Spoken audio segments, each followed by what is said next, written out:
ശബരിമലയിലെ സ്വർണ്ണക്കൊള്ള കേസ് ഇപ്പോൾ വീണ്ടും ഉയർത്തെഴുന്നേറ്റ് വരികയാണ്. അതായത് ഇത്രയും നാൾ മറച്ചു വെച്ചിരുന്നതെല്ലാം ഇനി പതുക്കെ പുറത്തോട്ട് വരികയാണ്. ഇന്ന് ഇപ്പം SIT ഹൈക്കോടതിക്ക് ഒരു അന്വേഷണ റിപ്പോർട്ട് നൽകിയേക്കുവാണ്. അതായത് മുൻ പ്രസിഡന്റ് ആയിരുന്ന PS പ്രശാന്ത് പ്രതിപട്ടികയിലുണ്ട് എന്നുള്ള രീതിയിൽ. അപ്പം ഇനി എത്ര പേര് പുറത്തു വരും ഇതിൻ്റെ കൂടെ? ഉറപ്പായിട്ടും ഭരണസമിതിയും അതുപോലെ തന്നെ മുൻ സർക്കാരുമായി ബന്ധപ്പെട്ട പലരും കുടുങ്ങാനുള്ള സാധ്യത എന്ന് പറയുന്നത് വളരെ കൂടുതലാണ്. ഇപ്പോൾ ശബരിമല സ്വർണ്ണക്കൊള്ള വിഷയം ആദ്യം വന്നപ്പോൾ നമ്മൾ ആദ്യം കേട്ടിരുന്ന പേര് എന്ന് പറയുന്നത് ഉണ്ണികൃഷ്ണൻ പൊറ്റിയുടെ പേരാണ്. പ്രധാനമായും ഉയർന്നു കേട്ട പേര് അദ്ദേഹത്തിൻ്റെതായിരുന്നു. അപ്പോൾ അദ്ദേഹം ആരുടെ ആണ്? ഇപ്പോൾ UDFന്റെ ആണ് എന്ന് പറയുന്നു, ഉമ്മൻചാണ്ടിയാണ് ശബരിമലയെ കയറ്റിയെന്ന് പറയുന്നവരുണ്ട്, അതുപോലെ തന്നെ ഇടതുപക്ഷമാണെന്ന് പറയുന്നവരുണ്ട്. അപ്പോൾ ഇതെല്ലാം ഒരു സ്ഥലത്തെത്തിയിരുന്നത് എന്താണെന്ന് വെച്ചാൽ ഉണ്ണികൃഷ്ണൻ പോറ്റി അദ്ദേഹത്തിന്റെ ഇൻഫ്ലുവൻസ് കാണിക്കാനായി പല രാഷ്ട്രീയ നേതാക്കളെയും സന്ദർശിച്ചിരുന്നു, പലരുമായി ബന്ധമുണ്ടാക്കിയിരുന്നു എന്ന് പറഞ്ഞിരുന്നുവെങ്കിൽ പോലും ഇപ്പോൾ പുറത്തുവരുന്ന ഏറ്റവും ഇമ്പോർട്ടൻ്റ് ആയിട്ടുള്ള വിവരം എന്ന് പറയുന്നത് ഉണ്ണികൃഷ്ണൻ പോറ്റി ഭരണസമിതിയുമായിട്ട് ഗൂഢാലോചന നടത്തിയിട്ടുണ്ട് എന്നുള്ളതാണ്. അപ്പോൾ നമുക്കറിയാം മുൻ പ്രസിഡന്റ് ആയിരുന്ന PS പ്രശാന്ത് അദ്ദേഹം ഇതുമായിട്ട് ഒരു ബന്ധമില്ല എന്നും ഇത് കൃത്യമായിട്ട് അന്വേഷിച്ച് ആരാണ് കുറ്റക്കാരെന്ന് പുറത്തു വരണമെന്നും പറഞ്ഞിരുന്ന ഒരാളാണ്, അതിനു വേണ്ടിയിട്ട് അഡ്വക്കേറ്റ് ചെയ്തിരുന്ന ഒരാളാണ്. പക്ഷേ അദ്ദേഹത്തിനും ഇതിൽ പങ്കുണ്ടാകാം എന്നുള്ളൊരു സംശയം ഇപ്പോൾ ഓപ്പൺ ആയിരിക്കുകയാണ്. അപ്പോൾ ഭരണസമിതി കംപ്ലീറ്റ് പ്രതിപട്ടികയിലാവുന്ന ഒരു സാഹചര്യമുണ്ട്.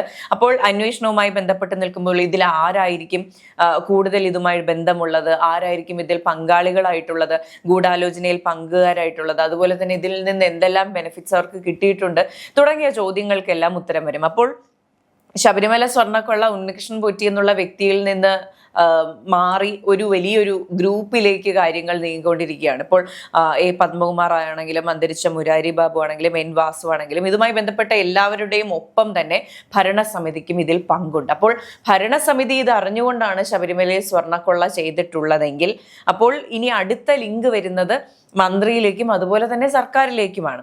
അപ്പോൾ സ്വാഭാവികമായിട്ടും ഇടതുപക്ഷം ഡിഫെൻഡ് ചെയ്തിരുന്ന പോലെ അല്ല കാര്യങ്ങൾ, പലർക്കും പലതും അറിയാമായിരുന്നു. ഇപ്പോൾ പത്മകുമാർ ഒരു ആത്മകഥ എഴുതുന്നു എന്ന് പറയുമ്പോൾ അദ്ദേഹം പറയുന്നുണ്ട്, ഞാൻ പലതും വെളിപ്പെടുത്തും, എന്നെ കുടുക്കിയാൽ ഞാനും പലരെയും കൊടുക്കും എന്ന് പറയുമ്പോഴും പലർക്കും പേടി ഉണ്ടാകാം, പലരുടെയും പേര് പുറത്തു വരുമെന്നും. അതുപോലെ തന്നെ കണ്ഠരര് രാജീവര് പറഞ്ഞതുപോലെ ദൈവതുല്യനായ മനുഷ്യൻ ആരാണെന്നുള്ള ചോദ്യത്തിന് ഉത്തരം ലഭിക്കാൻ സാധ്യതയുണ്ട്.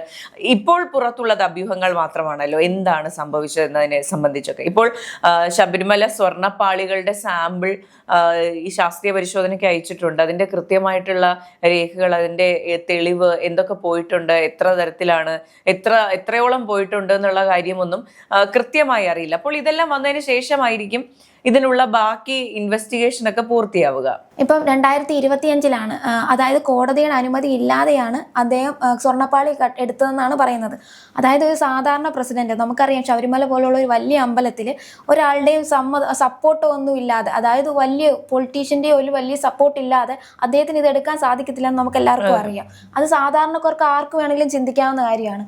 അപ്പോൾ എനിക്ക് തോന്നുന്നു ഇനിയിപ്പം ഇത് കൂടുതൽ അന്വേഷിച്ച് വന്നു കഴിഞ്ഞാൽ പലരിലേക്കും, അതായത് ദേവസ്വം മന്ത്രി വരെ ഇതിലുണ്ടാവാനുള്ള സാധ്യത വളരെ കൂടുതലാണ്, അല്ലേ? അതെ, തീർച്ചയായിട്ടും. ഇപ്പോൾ കടകംപള്ളി സുരേന്ദ്രൻ ഇന്ന് അറസ്റ്റിലാകും, നാളെ അറസ്റ്റിലാകും, ഇന്ന് റെയ്ഡ് ഉണ്ടാകും എന്ന് പറഞ്ഞുകൊണ്ടിരുന്ന ഒരു സമയമുണ്ടായിരുന്നു. അതിൽ നിന്ന് ഒരു ഷിഫ്റ്റ് ഉണ്ടായി.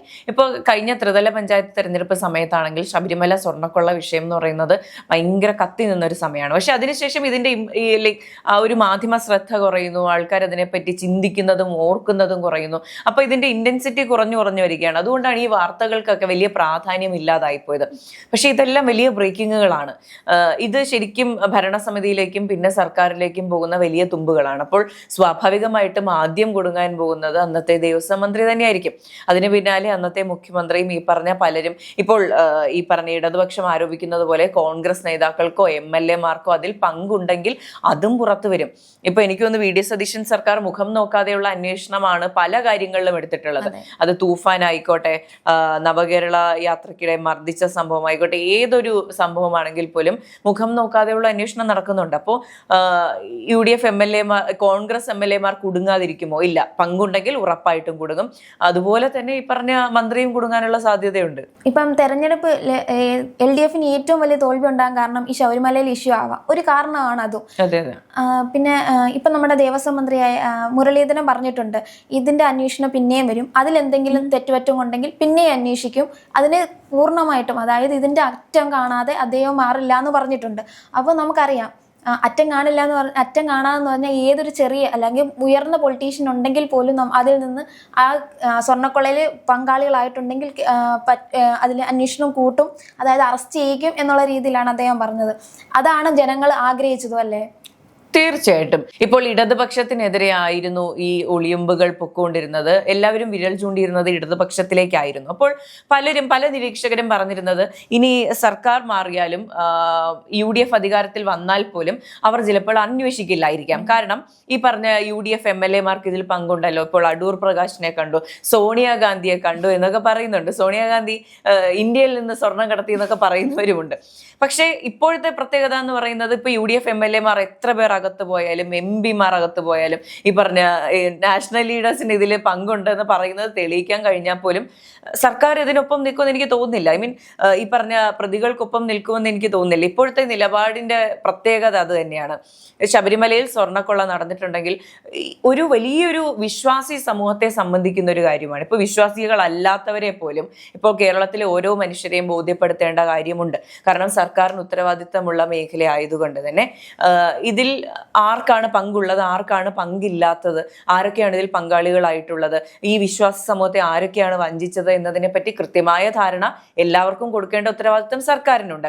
കഴിഞ്ഞ സർക്കാർ അത് ചെയ്തിട്ടില്ല. കഴിഞ്ഞ 5 വർഷക്കാലം ഈ കൊള്ള തുടർന്നുകൊണ്ടേയിരുന്നു എന്നാണ് റിപ്പോർട്ടുകൾ പലതും പറയുന്നത്. ഇതിനു പോലും സ്ഥിരീകരണമില്ല. ഇപ്പോൾ എത്ര പേർ എടുത്തിട്ടുണ്ട്, എന്ന് മുതലാണ് ഈ കൊള്ള നടന്നിട്ടുള്ളത്? ഇപ്പോൾ ഇടതുപക്ഷം ആരോപിക്കുന്ന പോലെ ഉമ്മൻചാണ്ടിയുടെ ഭരണകാലത്ത് മുതൽ ആരംഭിച്ചതാണോ ഈ സ്വർണ്ണക്കൊള്ള എന്ന് വരെ സംശയമുണ്ട്.